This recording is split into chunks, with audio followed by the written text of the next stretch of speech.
Bine v-am regăsit la un nou tutorial. Știu că am aici grăsunelul ăsta, dar nu este despre el. Astăzi vreau doar să ne țină de urât.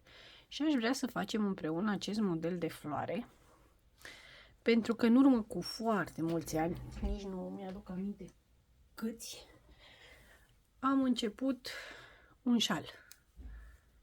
Modelul acesta de șal, căruia îi voi adăuga acest tip de floricele aici pe margine. Și acum am să vă arăt cum se face o floricică din aceasta. Stau și mă gândesc dacă să combin firul ăsta cu firul acesta, adică să fac floricele și colorate între cele de această culoare. Dar asta este ceva ce încă nu sunt hotărâtă. Așa că am să vă arăt. Firul este, cred că Angora Gold Simli, cel care are firul acela de lurex în el. Eu l-am făcut așa ghemuleț, dar în realitate el era la bobină. Și acum, ca să începem lucrul nostru, voi face un cerc magic. Eu mă voi folosi de o croșetă de 3,5. Deci cercul magic și acum 3 ochiuri de lanț, care vor fi primul nostru picioruș. Acum 3 ochiuri de lanț, care vor fi primul spațiu dintre două piciorușe. Voi lua firul după croșetă și voi face un picioruș înalt. 3 ochiuri de lanț, un picioruș înalt. Și vom face felul acesta până vom avea 5 piciorușe înalte.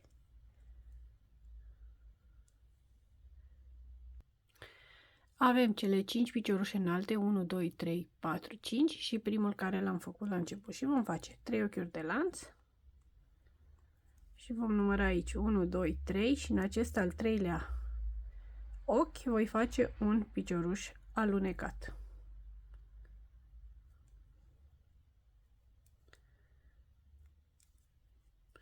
Și acum aici avem două variante, și anume, eu am făcut unul așa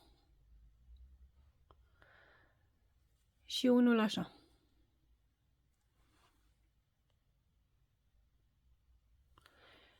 Aici, în momentul acesta, am făcut un ochi de lanț, 3 piciorușe scurte în acest spațiu, pentru că mi este mai ușor după aceea să fac petalele. Un picioruș scurt în piciorușul înalt de la rândul anterior, din nou 3 piciorușe scurte, un picioruș scurt în piciorușul de la rândul anterior și în felul acesta fac tot rândul.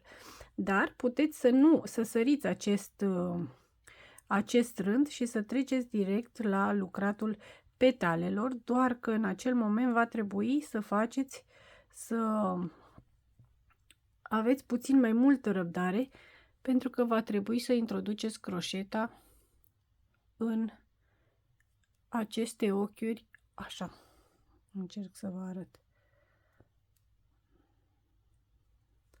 Deci, așa, trebuie să introduceți croșeta în aceste 3 ochiuri. Și pentru că mie mi s-a părut dificil, am zis că fac aceste 3 ochiuri în spațiul de 3 și un picioruș scurt în piciorușul de la rândul anterior, pentru a fi mai ușor să fac acest lucru. Am terminat ultimele 3 piciorușe scurte și aici este ochiul de lanț pe care l-am făcut noi la începutul rândului. Și voi introduce croșeta pe aici și voi face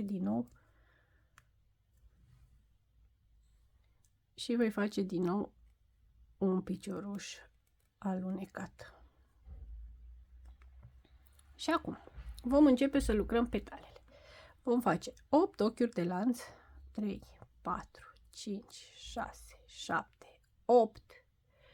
Luăm ață după croșetă și ne vom duce aici în, cum avem 1, 2, 3, în primul picioruș scurt de la rândul anterior. Voi agăța firul și voi ridica în sus până va avea dimensiunea celor 8 ochiuri de lanț. Agăț firul, trag printre primele două și prin următoarele două.